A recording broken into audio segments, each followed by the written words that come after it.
2012 महाराष्ट्र की राजधानी मुंबई उस वक्त भारतीय जनता पार्टी के लिए राजनीतिक अखाड़ा बन चुकी थी। भाजपा की राष्ट्रीय कार्यकारिणी की बैठक होने वाली थी। इस मीटिंग में पार्टी के सभी बड़े नेता शामिल हो रहे थे। पार्टी अध्यक्ष नितिन गडकरी, नेता LK आडवाणी, सुषमा स्वराज, अरुण जेटली, राजनाथ सिंह समेत पूरा नेतृत्व। लेकिन सबकी नजरें टिकी थी एक नाम पर, नरेंद्र मोदी। क्या वो आएंगे या नहीं? और इस सवाल का सीधा रिश्ता था संजय जोशी नामक उस नेता से, जिसने कभी मोदी के संगठनात्मक जीवन में बड़ी भूमिका निभाई थी और फिर सबसे बड़े विरोधी बन गए थे। मोदी बनाम जोशी छिपा नहीं था मतभेद। भाजपा और संघ के जानकार जानते थे कि नरेंद्र मोदी और संजय जोशी के रिश्ते आजकल शहद और जहर के बीच फंसे हुए थे। दोनों ने संघ के प्रचारक के रूप में काम शुरू किया था। एक वक्त था जब संजय जोशी ने गुजरात भाजपा के संगठन को खड़ा करने में अहम भूमिका निभाई थी, जब मोदी को दिल्ली बुला लिया गया था। लेकिन 2005 में एक कथित सीडी कांड ने जोशी को बदनाम कर दिया था, जिसमें मोदी खेमा संदेह के घेरे में था। जोशी ने पार्टी छोड़ दी, लेकिन नितिन गडकरी के अध्यक्ष बनने के बाद उन्होंने जोशी को फिर से पार्टी में लाने का निर्णय लिया, जो मोदी को रास नहीं आया।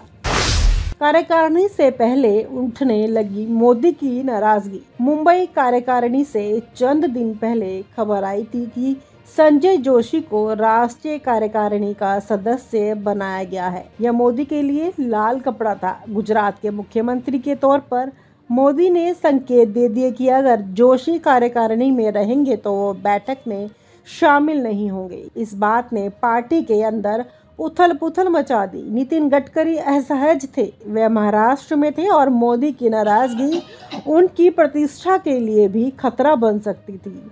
संघ भी दबाव में था। मोदी ने ये लड़ाई निजी स्तर से संगठनात्मक स्तर पर ला दी थी। मीटिंग के दिन मुंबई में हलचल। 31 मई 2012 मुंबई के बड़े होटल में कार्यकारिणी का पहला दिन। नेताओं का आना शुरू हो गया था, लेकिन गुजरात भवन से खबर आई थी कि नरेंद्र मोदी मुंबई नहीं आएंगे। वजह संजय जोशी की मौजूदगी। यह अब पार्टी का आधिकारिक संकट बन चुका था। मीडिया की नजरें भी इस घटनाक्रम पर थी।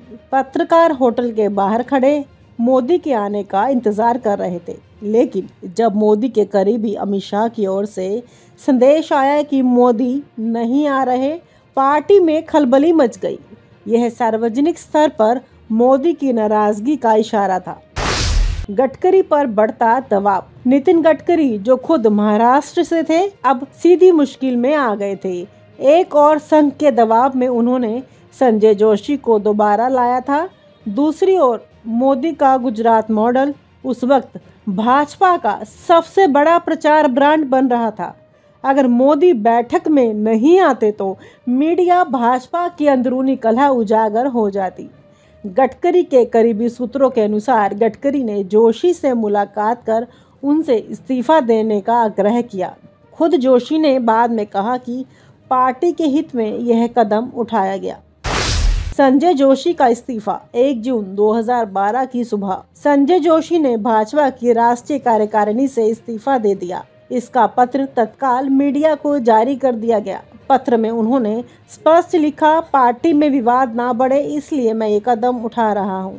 पार्टी के कुछ सीनियर लीडर्स इस पर खिन्न थे कि एक सीनियर स्वयंसेवक और संगठनकर्ता को इस तरह किनारे लगाया गया, लेकिन भाजपा नेतृत्व जानता था कि मोदी की नाराजगी को टालना बहुत मुश्किल था, खासकर जब पार्टी का भविष्य गुजरात मॉडल पर टिका नजर आ रहा था। नरेंद्र मोदी का आगमन। जैसे ही जोशी के इस्तीफे की खबर मीडिया में आई, मोदी का मुंबई आने का कार्यक्रम तय हो गया। वह उसी दिन दोपहर बाद मुंबई पहुंचे। मीडिया की पूरी कवरेज अब मोदी के शक्ति प्रदर्शन की ओर घूम गई। भाजपा के अंदर यह साफ था कि मोदी अब संगठन के शीर्ष पर अपनी स्थिति स्थापित कर चुके हैं। ये केवल एक कार्यकारिणी बैठक नहीं, बल्कि भाजपा के आंतरिक सत्ता समीकरण का निर्णायक क्षण था।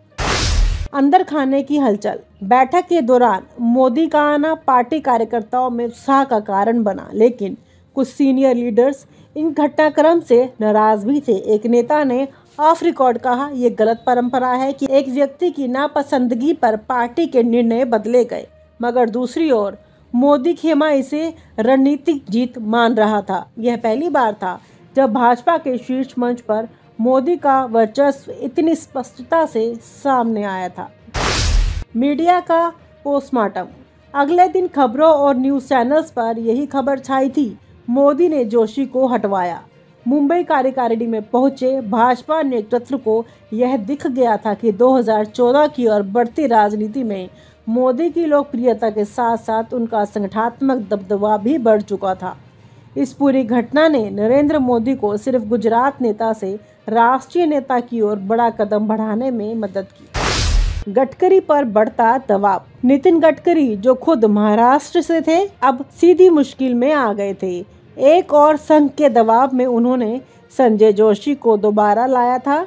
दूसरी ओर मोदी का गुजरात मॉडल उस वक्त भाजपा का सबसे बड़ा प्रचार ब्रांड बन रहा था।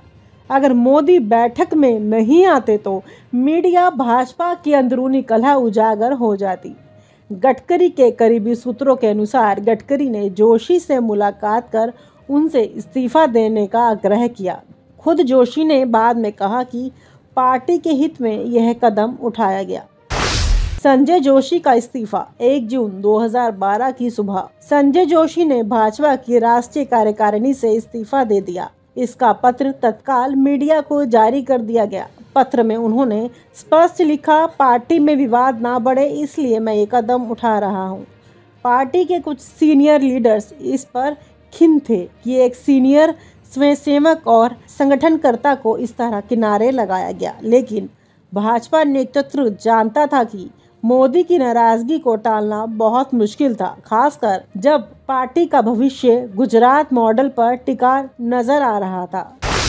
एक ऐतिहासिक मोड़। अब आज जब हम पीछे मुड़कर देखते हैं तो मई 2012 की यह घटना भाजपा के संगठनात्मक इतिहास का एक बड़ा मोड़ साबित हुई। इसने यह दिखाया कि नरेंद्र मोदी किसी समझौते के लिए तैयार नहीं थे, चाहे वह संगठनात्मक के भीतर हो या बाहर। संजय जोशी का करियर इस घटना के बाद कभी नहीं उभर पाया, जबकि मोदी का कद 2014 तक पार्टी और देश में सबसे ऊपर पहुंचा था। मुंबई की वह तपती मई की सुबह सिर्फ एक कार्यकारिणी मीटिंग नहीं थी, वह भाजपा के अंदर एक नया शक्ति संतुलन तय करने वाली घटना थी। और आप हमसे जुड़े रहने के लिए सब्सक्राइब करें YouTube पर, फॉलो करें Twitter पर और लाइक करें Facebook पर। और ज्यादा जानकारी के लिए आपको टाइप करना होगा सिर्फ न्यूज़ नशा।